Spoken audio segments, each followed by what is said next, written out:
Sean Combs hadir lagi di pengadilan hari ini untuk membatalkan vonisnya. Apa yang disampaikan timnya, bagaimana penampilannya, apa yang bisa kita harapkan berikutnya. Semua ini dilakukan untuk persiapan minggu depan saat dia resmi dijatuhi hukuman.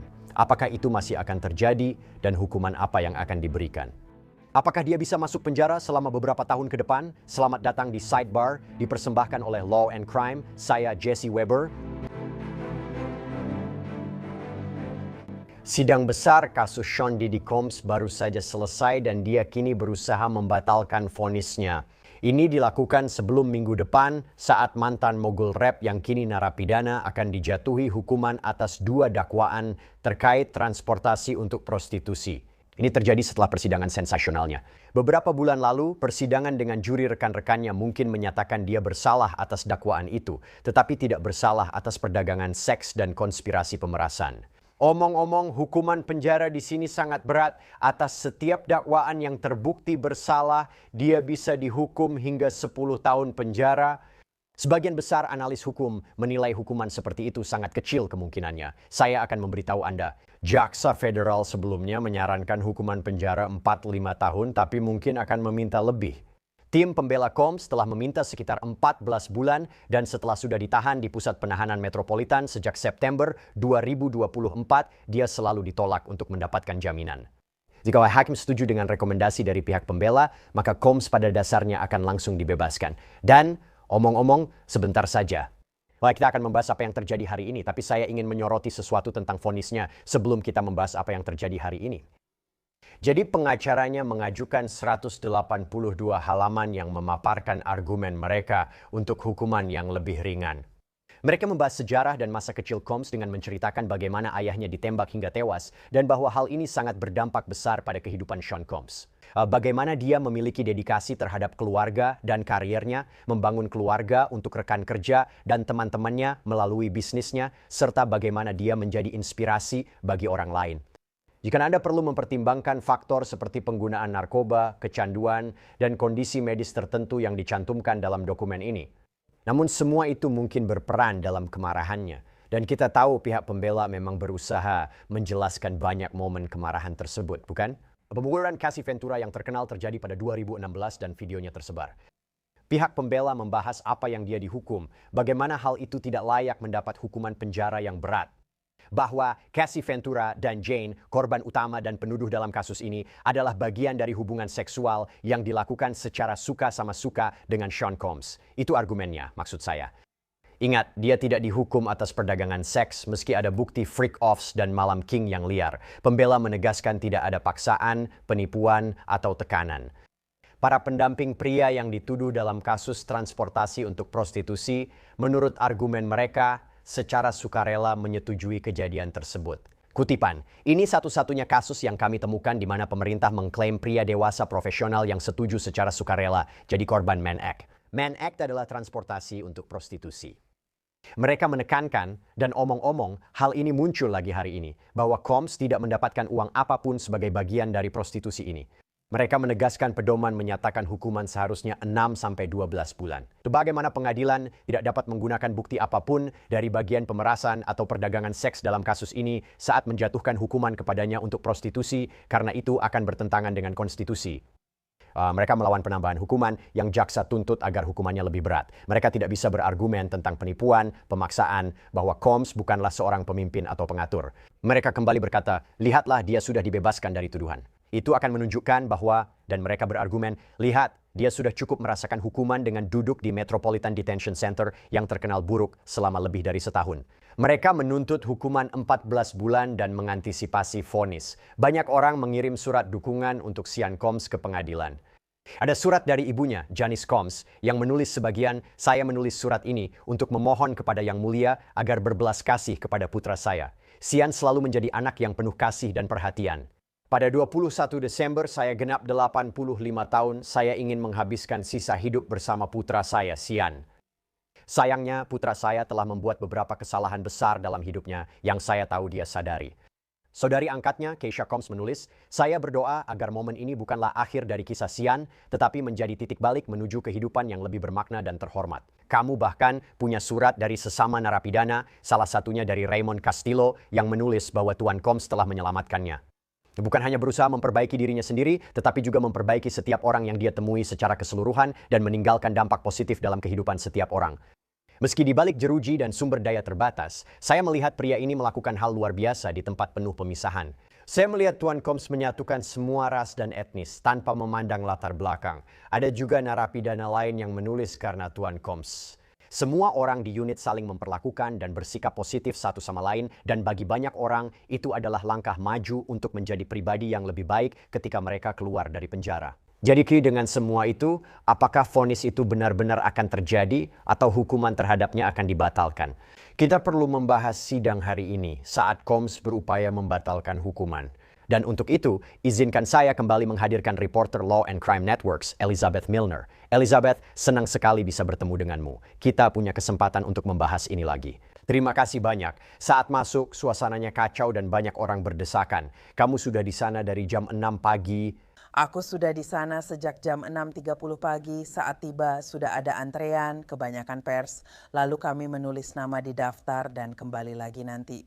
Dan saat aku kembali, ternyata ada jauh lebih banyak orang dan aku terkejut melihat betapa besar minat mereka. Padahal menurutku itu hanya sidang prosedural biasa.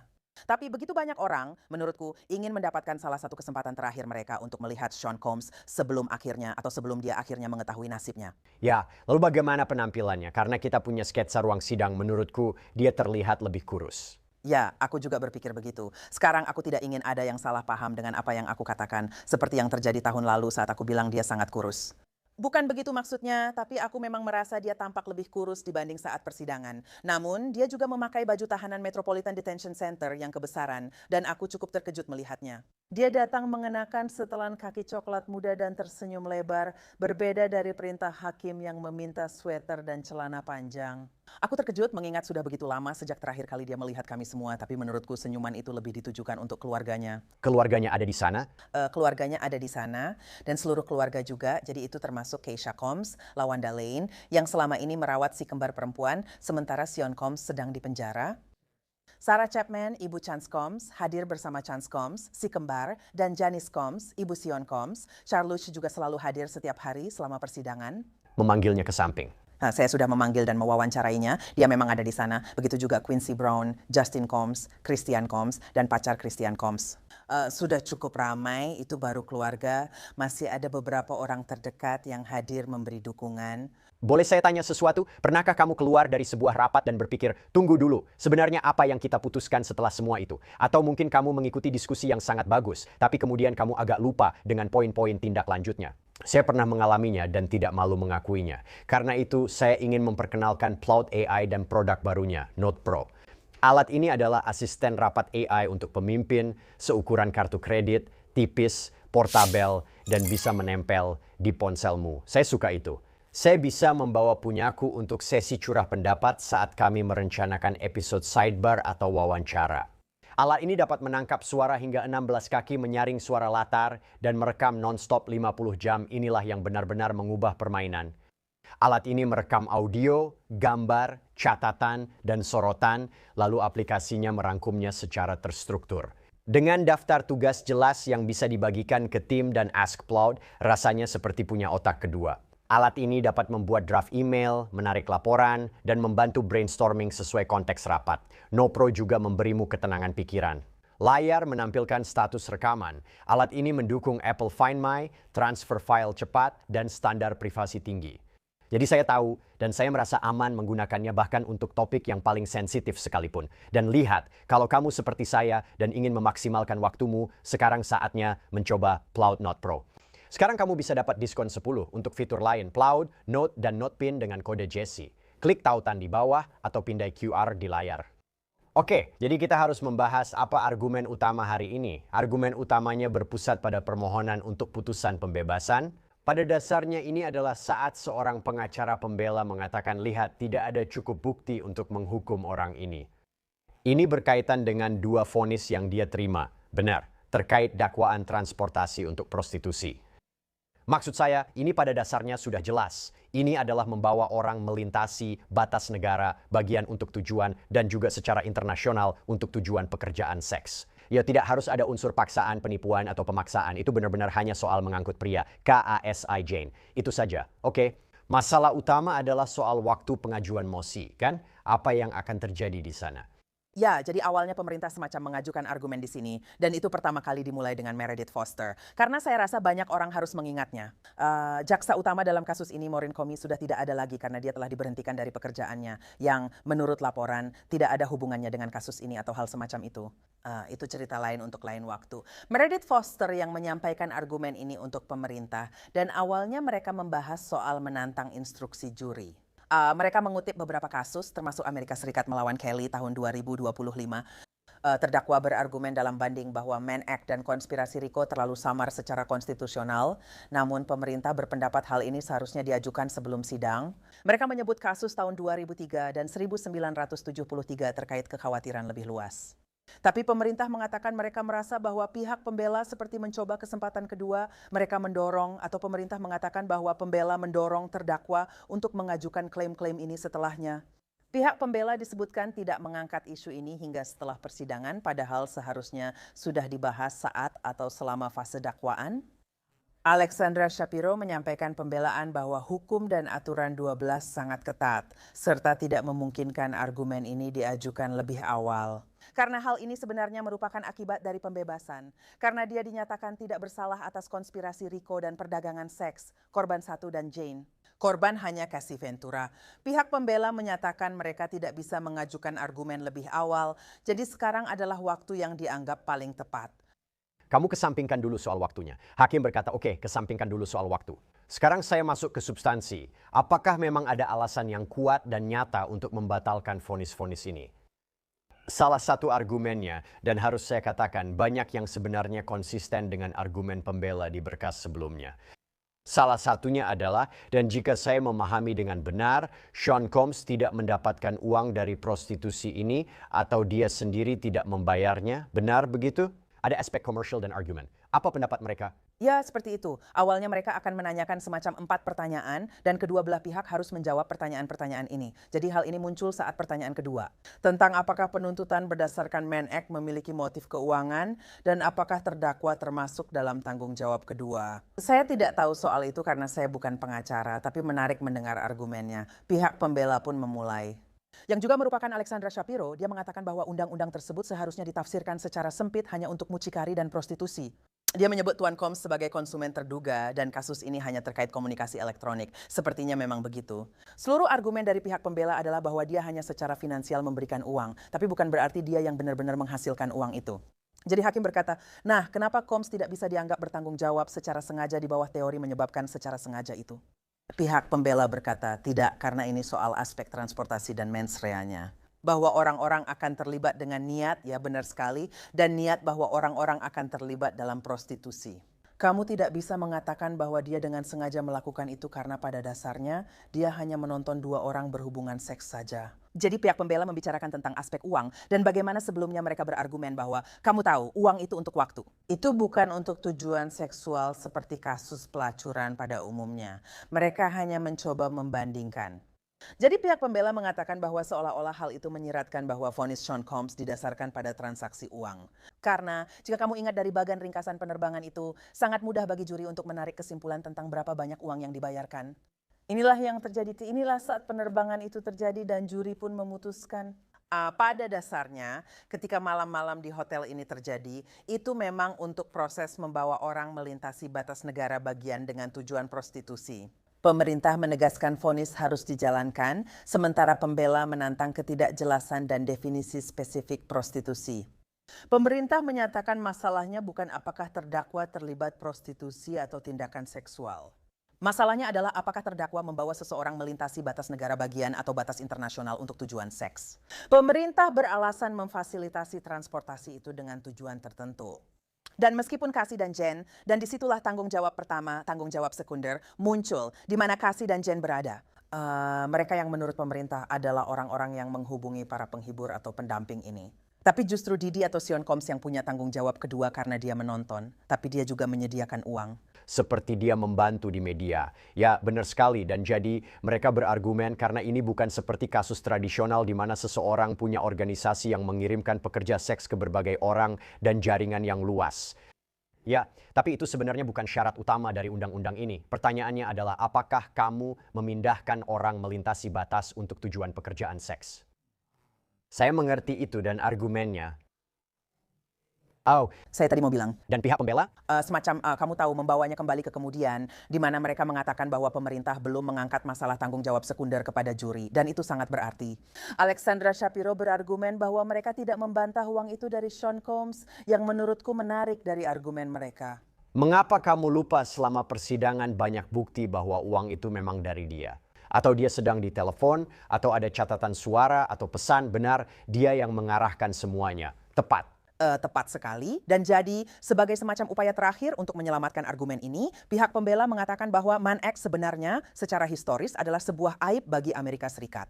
Karena disitulah mereka sedikit membawa nuansa rasial bahwa memang seperti itu. Bisakah kamu jelaskan mereka selalu menyebutnya rasis? Apa komentar mereka soal itu? Nanti kita bahas argumen konstitusional yang menurut saya menarik. Tapi sebelumnya, apa yang mereka anggap rasis dari hal itu? Nah, ini adalah argumen yang sudah pernah mereka buat sebelumnya kan? Ini adalah argumen yang sudah mereka sampaikan selama berbulan-bulan. Pada dasarnya undang-undang itu dibuat sejak lama, di masa yang berbeda, di zaman yang berbeda. Itu hanya membahas perdagangan budak dan pemindahan orang antar negara bagian. Lalu apa?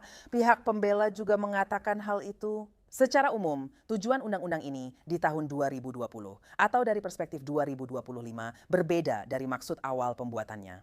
Mereka mengatakan bahwa saat ini Departemen Kehakiman hanya menuntut kasus perdagangan seks seperti memindahkan orang antar negara bagian atau melibatkan anak di bawah umur. Menurut saya, inti pembelaan mereka adalah orang-orang ini dewasa, saling setuju, dan melintasi batas negara bagian. Menurut saya yang menarik, Jesse, saya penasaran apakah tidak ada transaksi uang.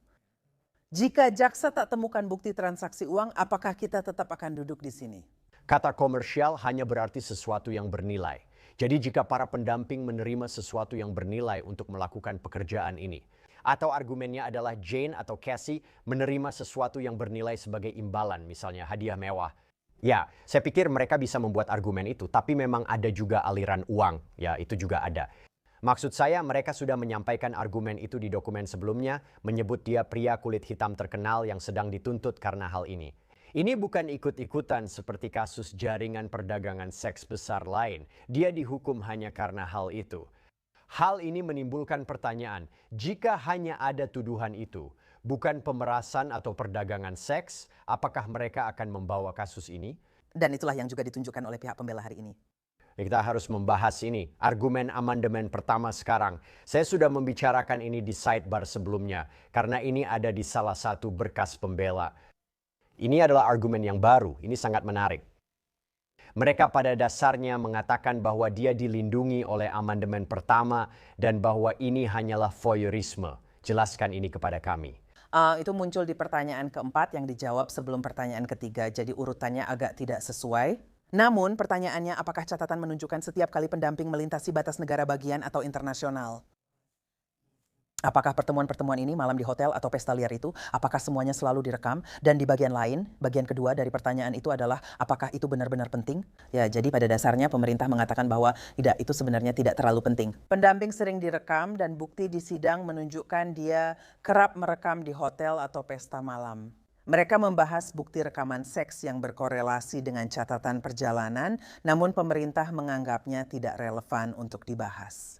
Karena Undang-Undang Man Act hanya mengatur transportasi, bukan perekaman, pemerintah menyatakan pelanggaran terjadi pada transportasinya. Saat dia membawa mereka melintasi batas negara, tujuannya untuk seks, bukan sekadar produser film porno amatir. Sementara pihak pembela mengatakan ya tidak masalah apakah dia selalu merekam freak offs itu atau tidak. Bahwa dia adalah produser dan konsumen pornografi atau film porno amatir seperti yang mereka sebutkan. Dan itu dilindungi oleh amandemen pertama. Jadi Alexandra Shapiro mengatakan bahwa dia memiliki hak sebagai konsumen untuk saya kira ikut serta di dalamnya. Dalam hal ini bisa saya katakan bahwa orang dewasa memiliki hak untuk mengonsumsi pornografi. Jane bahkan menyinggung soal televisi sesuatu yang juga kami dengar saat kesaksian di persidangan. Jadi dengan begitu mereka mereka bisa menontonnya saat malam film mereka, hanya video-video mereka selama malam di hotel. Jadi hakim pun bertanya, lalu apa hubungannya ini dengan vonis terkait isu amandemen pertama? Lalu pihak pembela sempat menyinggung tentang OnlyFans dan intinya bahwa tidak ilegal untuk mengonsumsinya. Karena dia sebenarnya tidak terlibat langsung, menurutku itu argumen yang cukup menarik. Menurutku kekuatan mereka adalah tidak semua pertemuan direkam. Kamu bilang hanya untuk pribadi, tapi faktanya tidak semua pertemuan direkam. Mereka bilang ini soal mengkriminalisasi bepergian untuk prostitusi atau seks komersial. Mereka membicarakan tentang kasus Mahkamah Agung O'Brien dan disitulah Mahkamah Agung menguatkan undang-undang federal yang menyatakan bahwa menghancurkan kartu wajib militer itu ilegal. Tidak ada perlindungan amandemen pertama, lalu pengadilan membuat tes O'Brien untuk menentukan apakah tindakan ekspresif atau pidato simbolik layak dilindungi oleh amandemen pertama. Pemerintah harus menunjukkan adanya kepentingan pemerintah yang signifikan di sini. Jadi di sini apa yang mereka katakan? Mengapa pemerintah ingin mengawasi dan mengkriminalisasi tindakannya hanya untuk mengatur?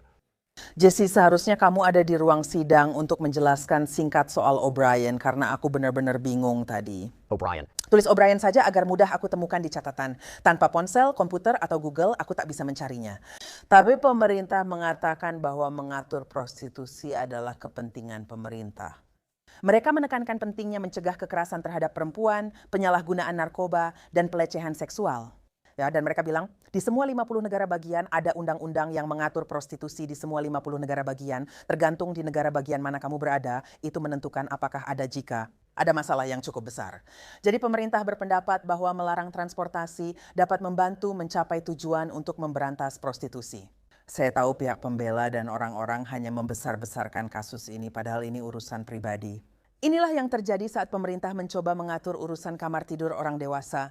Pihak pembela pun berkomentar, ini adalah tindakan ekspresif yang dilindungi amandemen pertama dan dikonfirmasi oleh kebijakan Departemen Kehakiman. Yang itulah yang diperdebatkan oleh pihak pembela. Jadi pihak pembela berargumen bahwa Departemen Kehakiman menuntut kasus-kasus yang melibatkan anak di bawah umur dan secara khusus dengan pekerja seks komersial. Karena sekali lagi ingatlah, meskipun mereka menyebut para pria itu sebagai penghibur atau pendamping, pihak pembela sangat bersikeras bahwa para pria ini bukanlah pekerja seks komersial.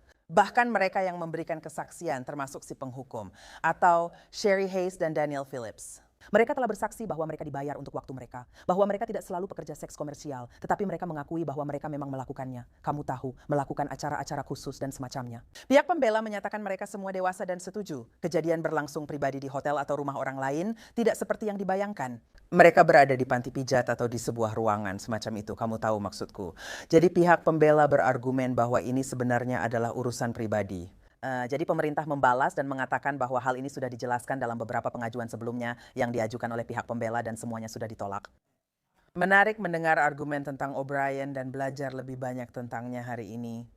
Apakah kamu mendapat petunjuk dari Hakim Arun Subramanian soal arah keputusannya? Saya tahu dia belum memutuskan, tapi dia sempat, bukan? Dia bilang, kalau kamu punya seorang pebisnis yang kamu tahu membayar agar kliennya bersama seorang pekerja seks komersial, dan kliennya ikut melakukan hubungan seksual dengan pekerja seks komersial itu, apakah pebisnisnya yang bertanggung jawab atau pebisnis ini juga dianggap sebagai pekerja seks komersial? apakah itu hanya transportasi atau prostitusi? Dia bertanya seperti itu karena memang melakukannya, lalu bagaimana reaksi orang-orang? Tapi, apakah itu juga membuatmu merasa dia tidak percaya argumen pembela? Kadang-kadang beberapa hal kecil membuatku merasa begitu. Aku merasa seperti Hakim Arun Subramanian yang sangat baik dalam pekerjaannya dan memahami keinginan kedua pihak. Dia selalu memastikan dengan bertanya seperti, oke, jika aku benar, kamu ingin ini dan itu. Jadi menjawab pertanyaan pertamamu, pembela menyatakan ini bukan prostitusi. Dan sekali lagi mereka percaya bahwa itulah posisi klien mereka sebenarnya. Jadi aku merasa dari apa yang bisa kupikirkan kamu tahu karena aku bukan hakim atau apapun seperti itu. Sepertinya dia condong ke arah, mungkin condong ke arah tidak. Untuk permohonan dari pihak pembela, aku merasa hukuman akan tetap berjalan seperti biasa pada 3 Oktober. Aku bilang begitu karena dia berkata sampai jumpa minggu depan. Aku rasa dia sudah punya rencana bahwa hukuman tetap berjalan, tapi apakah dia akan berpihak ke pembela atau pemerintah saat hukuman, itu menarik. Jadi ada 2 poin di situ. Pertama, dia bilang bahwa dia akan membuat keputusan, mungkin dia akan membuat keputusan tentang ini segera. Tapi tidak ada apa-apa hari ini tentang hukuman. Belum ada info soal hukuman atau waktu jamnya pun belum diketahui. Tapi itu tanggal 3 Oktober. Ini tanggal 3 Oktober dan kamu akan ada di sana dan aku juga akan ada di sana. Wah, dan satu hal yang akan saya katakan tentang vonis, dan saya pikir ini mungkin menguntungkan jaksa penuntut, tapi merugikan pihak pembela. Mereka bisa berargumen tuduhan dan vonis ini kecil jika dibandingkan pemerasan dan perdagangan seks, yang justru dia dibebaskan darinya. Saya selalu bilang, menurut saya masalahnya pada seberapa seringnya. Ya. Seberapa sering dia melakukan ini. Ini bukan sekali saja, tapi berkali-kali dengan beberapa pekerja seks. Dan apakah ada sesuatu yang terungkap hari ini tentang itu? Apakah mereka menyebutkan itu? Jaksa penuntut. Benar, pemerintah juga menyoroti bahwa Sean Combs memiliki riwayat kekerasan minggu ini dalam argumennya. Kamu sudah bahas insiden di Hotel Intercontinental 2016 kejadian di sana dan perkembangan sampai Juni 2024 dengan Jane. Jadi, pemerintah. Dalam argumen terakhir ke hakim sebelum kami dipulangkan, mereka menyatakan Sean Combs merencanakan dan mengordinasikan semua ini demi kepuasan seksualnya. Sementara itu, pihak pembela menyoroti kemungkinan Jane atau Cassie yang berkomunikasi dengan para pendamping ini. Mereka mengatakan semua itu terjadi karena atas arahan Sean Combs demi kepuasan dan kenikmatan seksualnya. Dan pemerintah mengatakan, jangan lupa mengapa kita ada di sini. Ini sudah terjadi selama 15 tahun dari 2009 sampai 2024. Menurut saya, dan sekali lagi saya bukan pengacara atau semacam itu. Namun, saat hakim menilai hukuman, dia kemungkinan akan melihat seluruh hal yang terungkap di persidangan, bukan hanya catatan penerbangan. Atau bahwa beberapa orang tampak lebih bersedia berpartisipasi dibanding waktu lain.